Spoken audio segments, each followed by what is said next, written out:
नरसिंह सरस्वती स्वामी महाराजांचे जन्मस्थानाचा जो मूळ वाडा आहे तो आता आपण बघणार आहोत। आणि या वाड्याचं वैशिष्ट्य असं आहे की हा वाडा पूर्वी भूताचा वाडा म्हणून अनेक वर्ष बंद होता। त्यावेळी आमच्या पणजोबांनी हा वाडा विकत घेतला। ही गोष्ट साधारण 1905 सालची साधारण असली पाहिजे।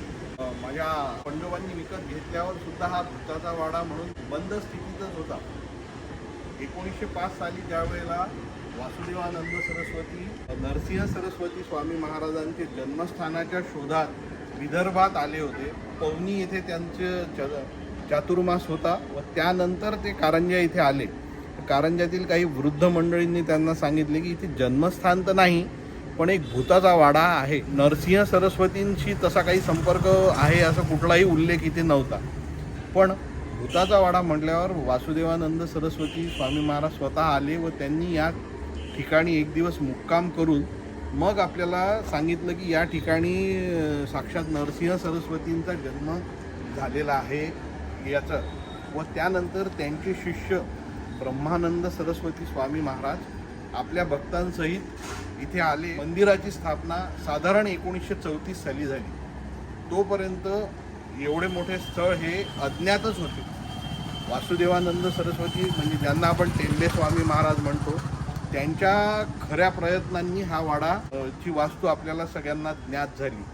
व त्यावेळेला आमचे आजोबा राहत होते तर त्या आजोबांनी सांगितलं की आता हा वाडा माझ्याजवळ आला आहे तर हा राहू द्या माझ्याजवळ आणि आमची समोरची जी जागा आहे त्या ठिकाणी आपण नरसिंह सरस्वतींचे एक भव्य मंदिर स्थापन करू। त्यानुसार 1934ला मंदिराची स्थापना झाली। वाडा आमच्याजवळच राहिला। आज इथली देखभाल व पूजा माझे मोठे भाऊ विवेक शरदचंद्र घोडे व मी वीर शरदचंद्र घोडे आम्ही करतो। आता आपण आपला पुरातन वाडा जो आहे तो बघायला सुरुवात करतोय। पूर्वी पूर्ण वाड्यातून जायला रस्ता होता पण आता भाविकांची संख्या वाढल्यामुळे आपण हा एक दुसरा रस्ता याच्यासाठी तयार केला आहे। तिकडनं पायऱ्या बनवल्या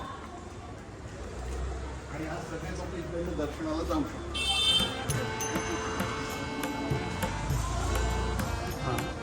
आता आपण सर्वजण वाडा वरच्या बाजूने पाहूया।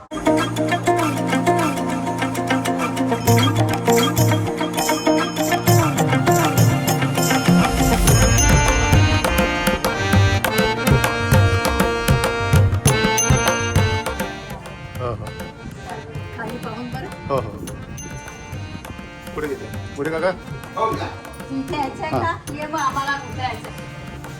हे नरसिंह सरस्वतींचे जन्मस्थानाची जी खोली आहे ती आपण बघतोय आता।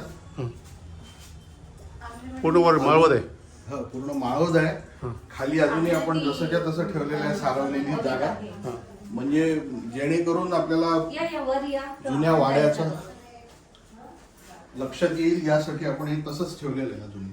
बर म्हणजे इथं मूळ जन्मस्थान आहे। हो हो हां पण हे सगळं सांगितलं वासुदेवानंद सरस्वती। बर ही त्याच्याच विशेष लिहिलेले काही हो त्यांची थोडीशी इन्फॉर्मेशन लिहिलेली आहे। कोणती कोणती हे किती म्हणजे दत्ताचे पहिले अवतार श्रीपाद श्रीवल्लभ हां आणि जिथे आपण आहे ते नरसिंह सरस्वती म्हणजे दत्ताचे दुसरे अवतार। इथं जन्म झाला त्याचा। हो बर हे त्याबद्दल पूर्ण माहिती दिली आहे। ओके ओके ओके जन्मस्थान जरी कारंजाला असलं तरी कर्मभूमी महाराजांची गाणगापूर आणि औदुंबरवाडी नरसोबाची हां हां सगळे मूळ तिथले।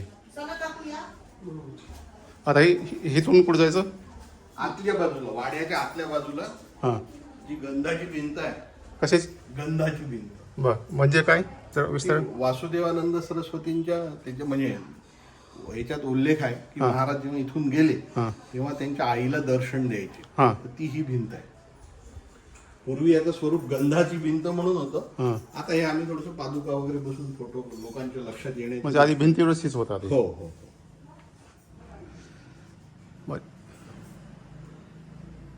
आणि हे पहिला मजला तुमचा? हो पहिला। हां पहिला मजला हा। आता ह्या पहिल्या मजल्यावर पहिले मेन एंट्रन्स हा खालचा जो आता बंद आहे। कशामुळं? आता आमचे काका तिकडनं राहतात ना। म्हणजे वाटे झाली का? हो हो हो बर तिकडचं घर त्यांचं आलं मग त्यांनी तिकडचं बंद केल्यावर आपण हा रस्ता बंद झाला म्हणून मग तो खालचा रस्ता पूर्व दिशा आहे हां आणि इकडनं वाड्यात यायचं. हां म्हणजे जुन्या घरातून तुमच्या हो म्हणजे ते तुम्ही तेव्हा पाडेलच तेव्हा एकत्र होते नाही सगळे घर, एकाच मालकाचे होते. एकाच वर्गाचे. पण पुढे ज्यावेळेस तुम्ही काळे यांच्याकडून घेतलं होतं ना हो. त्यावेळेस ते बंद असेल ते. नाही तेव्हा तर आमची तिथे मोकळी जागा होती ना, आम्ही जेव्हा घेतलं त्यानंतर बांधला आम्ही. Okay okay okay